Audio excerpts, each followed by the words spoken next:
Stu Cook, the longtime bassist of Creedence Clearwater Revival, has stayed quiet for decades about the band's real story. Now, at 80, he's finally breaking his silence and sharing what's been kept behind the scenes. What did he really think about John Fogerty all these years? Join us as we explore Stu Cook's surprising confession and what it means: the calm before the storm. Before the world knew them as Creedence Clearwater Revival, the band began as a group of high school friends in El Cerrito, California.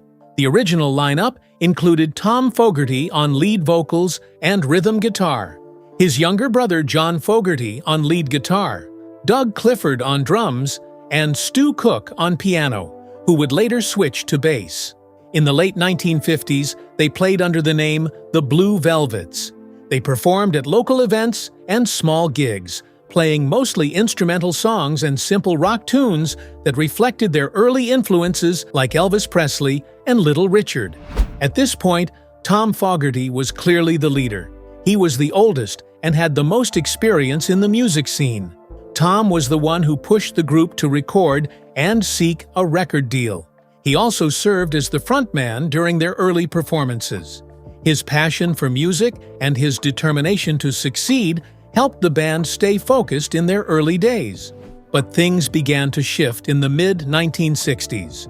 Over time, it became clear that John Fogerty had a special talent. He had a natural ear for melody and rhythm, and he was beginning to write more songs. As John's musical skills grew stronger, the dynamic of the group started to change. His ability to write catchy, emotionally strong songs became impossible to ignore. Slowly, John moved to the front as the group's creative powerhouse, while Tom stepped back, although not willingly. In 1964, the band signed a record deal with Fantasy Records, a small label based in San Francisco. At first, Fantasy Records marketed the band under a new name, the Gollywogs, and asked them to wear matching outfits and adopt a British invasion-style image, hoping to copy the popularity of bands like the Beatles. These early recordings didn't lead to major success, but they gave the band experience in the studio and helped them develop their sound. By 1967, after several years of frustration and little progress, the band pushed for more control over their music. They changed their name to Creedence Clearwater Revival, a name that mixed Tom's friend Creedence Newball's name, a beer commercial about clean water, and the idea of starting fresh. This marked the beginning of a new phase for the band, and it was also the moment when John Fogerty took over full control. He became the lead singer, lead guitarist, main songwriter, arranger, and producer. This was the start of the band's rise, but also the first step toward future problems. Creedence Clearwater Revival released their self-titled debut album, Creedence Clearwater Revival, in 1968. The album didn't make a huge splash at first, but one track, a cover of Susie Q, climbed the charts and gave the band their first national attention. But it was the next set of albums that would push them into stardom. In 1969 alone, they released 3 major albums: Bayou Country, Green River, and Willie and the Poor Boys. This was an incredible output for any band, especially since each album included major hit songs that would become rock classics. Proud Mary, released in early 1969, became one of the band's most iconic songs. Its mix of soulful lyrics, swampy rhythms, and steady beat captured audiences across the country. Bad Moon Rising and Green River quickly followed, turning them into one of the most popular American bands almost overnight. Their sound stood out during the late 1960s. While other bands were exploring psychedelic rock and long jam sessions, they kept things simple and strong. Their songs were short, powerful, and easy to sing along to. The music drew on American roots, rockabilly, country, blues, and rhythm and blues, but was built with a tight structure that let John's voice and guitar shine. From the outside, everything looked great. The band was releasing hit after hit. They were selling out concerts and getting massive radio play. Fans saw 4 musicians working in perfect rhythm, creating songs that felt authentic and real. But inside the band, things were not so simple. While John's vision was clearly driving the success, Stu Cook and Doug Clifford were beginning to feel like passengers in their own group. They were talented musicians, but their input was limited. John made nearly all the creative decisions, from song selection and sound design to how the albums would be produced. At this point, Tom had already begun to feel sidelined, but he stayed in the band, hoping things might change. Cook and Clifford, still enjoying the thrill of success, didn't push back much at first. They went along with John's leadership, trusting that his talent would keep the band moving forward. And for a while, it did. The success of Willie and the Poor Boys and hits like Down on the Corner and Fortunate Son made them a household name. But even as the songs climbed the charts, tension was building behind the scenes. Stu Cook later said that while the public saw unity, the band members were already starting to feel the weight of John's control. Things were only just beginning to unravel, and the storm was closer than anyone realized. The growing rift. By the end of 1969, Creedence Clearwater Revival was one of the biggest rock bands in the world. Their songs were playing everywhere, on the radio, at parties, and in concert halls packed with fans. They had produced hit after hit in a short period of time. But behind all that success was one person driving almost everything: John Fogerty. John wasn't just the band's lead singer. He was also the main songwriter, lead guitarist, arranger, and producer. In fact, he was even in charge of how the band looked, what photos were used, how the album covers were designed, and how they presented themselves to the world. Everything, from the sound of the guitars to the smallest musical details, had to go through John. His talent was undeniable, and his intense work ethic pushed them to greatness. But that same control also created growing tension within the band. At first, the other members, Tom Fogerty, Stu Cook, and Doug Clifford, accepted John's leadership. He clearly had a strong musical vision, and their success proved that his methods were working. But over time, things started to change. The band dynamic shifted from a group of equal musicians to something more like a solo act with backing players. Stu Cook once said it clearly, "We were just hired hands in our own band." That feeling of being left out, or not being truly valued, began to wear on the group. Recording sessions and rehearsals, which should have been exciting and creative, became difficult and tiring. John expected perfection. He would make the others repeat parts again and again until they matched exactly what he wanted. Sometimes, they didn't even understand why they were being told to change something. It just didn't match the sound John had in his head. This kind of working environment made it hard for the others to feel inspired. If they had ideas or wanted to try something new, those suggestions were often ignored or rejected. Rehearsals turned into more of a one-way street, where John gave instructions and the others followed them. There wasn't much room for discussion. As the creative pressure increased, the cracks in the band's foundation began to grow.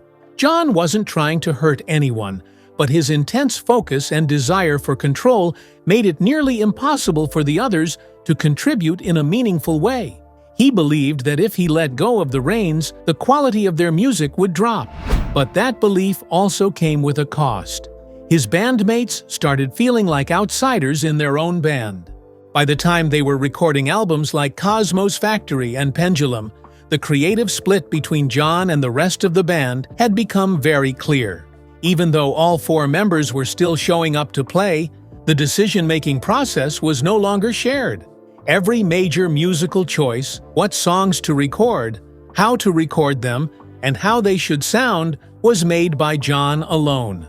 Doug Clifford and Stu Cook began to grow frustrated. They were both talented musicians and wanted to be more than just backup players. But whenever they offered ideas, whether it was a new rhythm, a bass line, or even a small change in a song, John would often shut it down. It wasn't just that he disagreed with their ideas. It was that he didn't want to give up any creative control at all. If a song didn't fit his exact vision, it wasn't going to happen. This lack of input left the others feeling powerless. According to both Cook and Clifford, it got to the point where every little thing had to go through John. They couldn't even decide small things in the studio without checking with him first. This made them feel more like employees than partners in the band. The storm had come, and its aftermath was about to take center stage. Tom Fogerty's breaking point. Long before the band became famous, Tom was the one leading the group, back when they were still called the Blue Velvets. He handled the vocals and rhythm guitar and often took charge of bookings and direction. He believed in the band and worked hard to help it grow. But as time went on, and especially once they started recording under Fantasy Records, his role slowly began to fade. As John Fogerty rose to power within the band, Tom's place became smaller and smaller. He was pushed to the background, not just musically, but in every way. He no longer had any say in what songs the band would perform or how they would sound. He wanted to sing more and even write some songs, but those ideas were dismissed. John had taken full control of the band's creative direction, and there wasn't room for anyone else's voice, not even his brother's. This wasn't just a professional disappointment for Tom, it was personal. Being shut out by John hurt deeply. He had watched his younger brother become a star, and he had supported him through every step. But now, instead of working together, it felt like John didn't trust him. The distance between them kept growing, and it went far beyond music. It became about respect, and the lack of it was impossible to ignore. Tom had songs he wanted to share and a voice he still believed in. But every time he brought up the idea of singing lead or contributing lyrics, he was turned down. It didn't matter how good his ideas were. The decisions were already made by John alone. For Tom, this wasn't just about creative input. It was about being seen and heard. Being treated like a sideline player in something he helped build was heartbreaking. Family relationships are often complicated, and for the Fogerty brothers, working side by side under constant pressure only made things worse.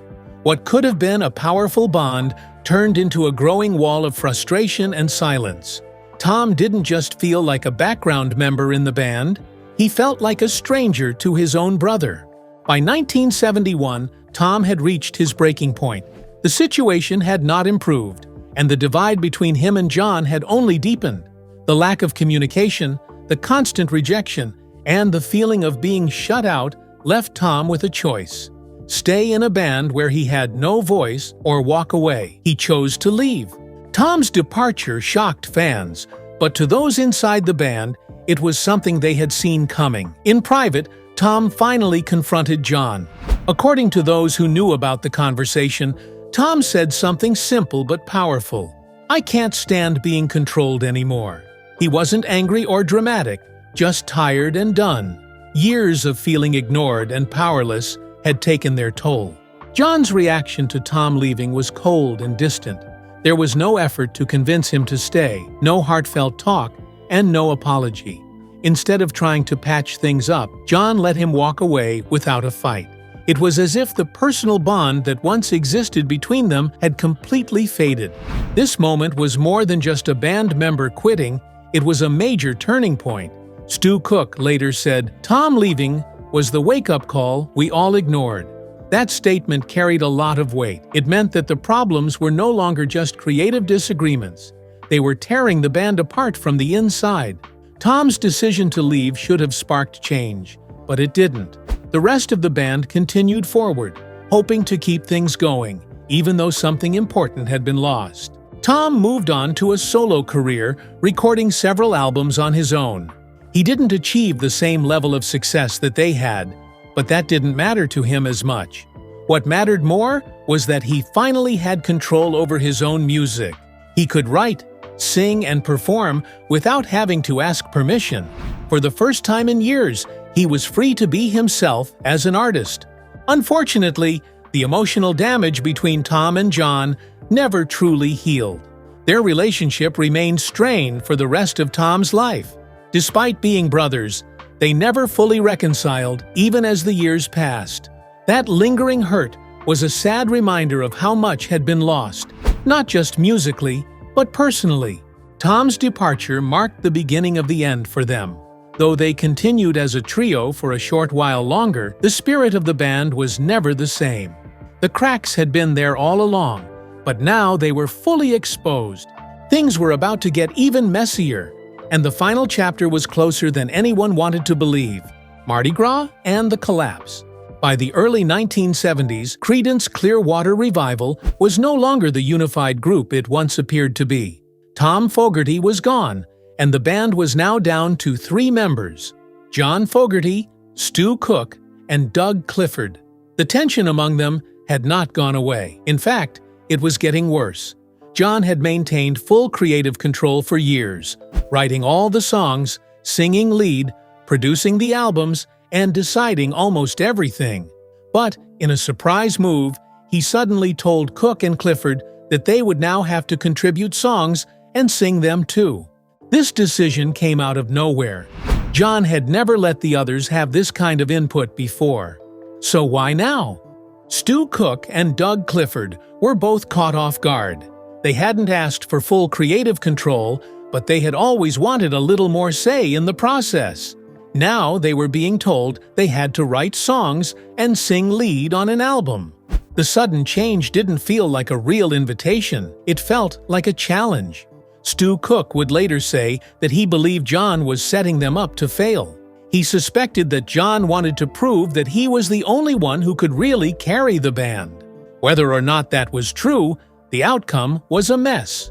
The result of this strange experiment was the band's final album, Mardi Gras, released in 1972. Instead of sounding like a group effort, the album felt more like a mixtape from 3 separate artists who just happened to be in the same band. There was no shared vision, no real collaboration, and very little cohesion. Each member was responsible for his own songs. There was no teamwork in the writing or recording process, and it showed. Fans who had loved them for their consistent sound were now confused. The album didn't feel like the band they remembered. It felt awkward and uneven.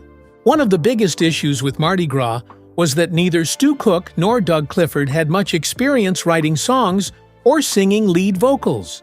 Up until this point, they had mostly followed John's direction. They were strong musicians and solid performers, but songwriting was not something they had trained for. Now they were being thrown into the deep end.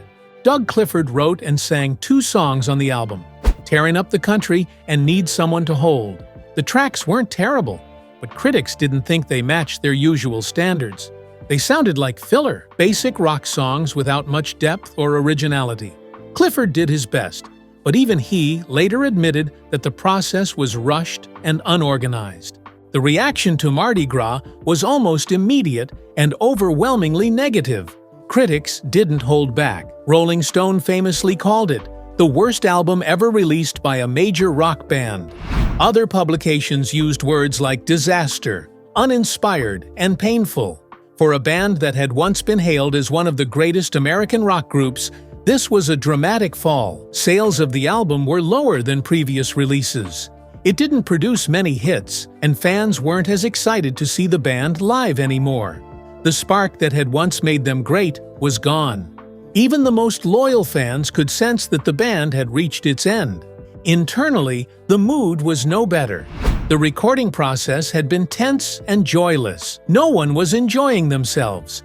There was no feeling of achievement when the album was done, just relief that it was over. The bond between the members had completely broken down.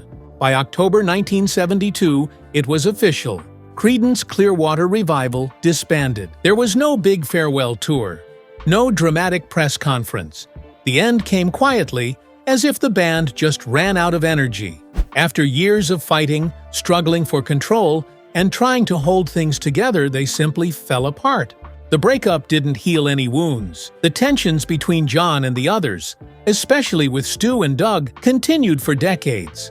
Legal battles, harsh interviews, and missed reunions would define their relationships for years to come. The dream had ended, and the damage was lasting. Mardi Gras marked the final chapter in the band's story. It wasn't the ending anyone had hoped for. It was a sad, uncomfortable conclusion to one of the most successful and iconic American bands of the late 60s and early 70s. The lawsuits and the scars. When Creedence Clearwater Revival officially broke up in 1972, it wasn't just the end of a band, it was the start of years of bitterness, silence, and legal drama. The issues that had torn the group apart didn't go away. In fact, they grew even deeper. Instead of healing, old wounds stayed open, and new ones kept appearing. What followed was a long chapter of anger, misunderstandings, and missed chances. After the breakup, all three remaining members, John Fogerty, Stu Cook, and Doug Clifford, went their separate ways. Tom Fogerty, who had left the band earlier in 1971, had already started his own solo career, but no one left on good terms. There were no kind words, no public show of support. The band that had once looked like a tight-knit team had ended in silence and frustration. John Fogerty felt especially burned. He had carried the creative load for years, writing the songs, singing them, producing the albums, and managing the band's sound and direction. But even after all of that, he didn't own the rights to his own music. When they signed with Fantasy Records back in the 1960s, they gave full control of their publishing rights to the label. That meant that Fantasy, and not John, owned most of the band's songs. After the breakup, John realized how bad that deal had been for him. He fought with Fantasy Records for years, trying to regain control of his music. In the 1980s, he even ended up in court, accused of plagiarizing himself.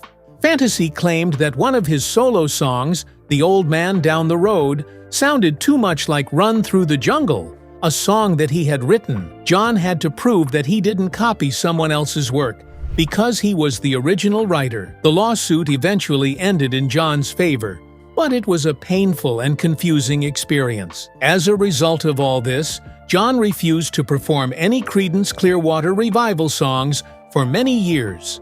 Fans would come to his solo shows hoping to hear classics like Proud Mary or Bad Moon Rising, but he wouldn't play them. Not because he didn't love the songs, but because he didn't want Fantasy Records to make any more money off his work. For nearly 2 decades, John stayed silent on stage when it came to his past. Meanwhile, Cook and Clifford also moved on with their lives, but they didn't fade away from music. They stayed active in the industry and even played together now and then. While they had once accepted John's leadership, the years after the breakup gave them space to reflect. They began speaking more openly about their side of the story, how they felt controlled, ignored, and shut out creatively. Their relationship with John, never fully healed, became even more strained. By the mid-1990s, the old song still had fans. There was no denying that the music was timeless. People still loved it, and Cook and Clifford saw an opportunity to bring it back. In 1995, they formed a new band called Creedence Clearwater Revisited. They weren't trying to replace John, but they did want to perform the music they had helped create.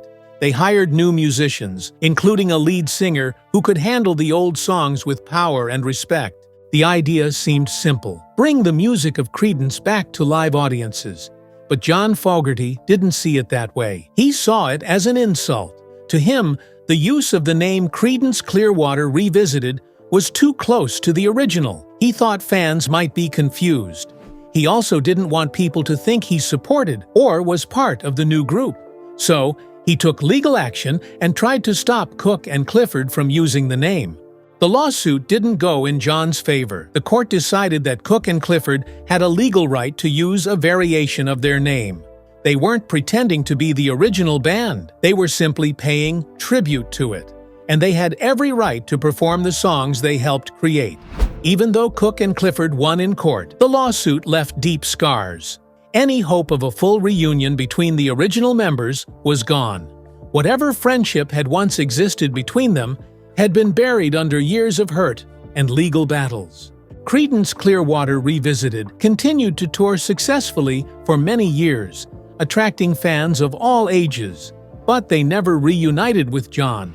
And John, for his part, began performing their songs again, but only as a solo act. He reconnected with the music, but not with the people he once made it with, opening up at 80. After Creedence Clearwater Revival broke up in 1972, Stu Cook, the band's bassist, stepped back from the spotlight. He played in a few other projects, worked as a producer, and lived his life without chasing headlines. While his bandmates were tangled in lawsuits or speaking publicly about their side of the story, Stu kept his feelings mostly to himself. He rarely criticized John Fogerty directly. While many fans assumed there was tension, Stu didn't add fuel to the fire. He remained professional and avoided becoming part of the ongoing public feud between John and the rest of the band. It wasn't that he didn't have thoughts or feelings, he just didn't share them. But deep down, the silence carried a lot of weight. Then, in his late 70s, Stu Cook finally began to speak more openly. In interviews and appearances, he started reflecting honestly on what those years were really like. The soft-spoken bassist revealed that the experience of being in Creedence Clearwater Revival had been both exciting and painful. He admitted that John Fogerty, while a musical genius, had been nearly impossible to work with. According to Stu, John's need to control every detail of the band, from songwriting to production to even the album artwork, left no space for anyone else. What had started as a group effort slowly turned into a one-man show, and the rest of the band was expected to fall in line. Stu said it was frustrating to be treated like a session player instead of a real bandmate. He and Doug Clifford were founding members of the group. They had been there from the beginning, playing as the Blue Velvets before the name Creedence Clearwater Revival even existed. They had poured their energy into building the band's sound and success. But as time went on, their input was ignored. In one of his clearest statements, Stu said, "We weren't a band anymore. We were just workers in John's studio." He described long, exhausting recording sessions where there was no room for discussion or feedback. Every creative choice had to go through John.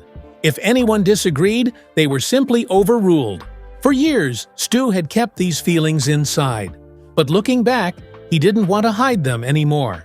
He explained that the lack of collaboration made the band's environment tense and discouraging. Even when the band was selling millions of records, there was a sense of emotional distance.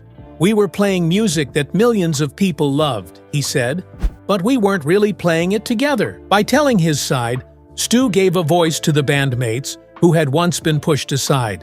He reminded people that behind the music were real relationships, ones that never fully healed. If you found this video interesting, don't forget to like, subscribe, and hit the bell so you don't miss the next video.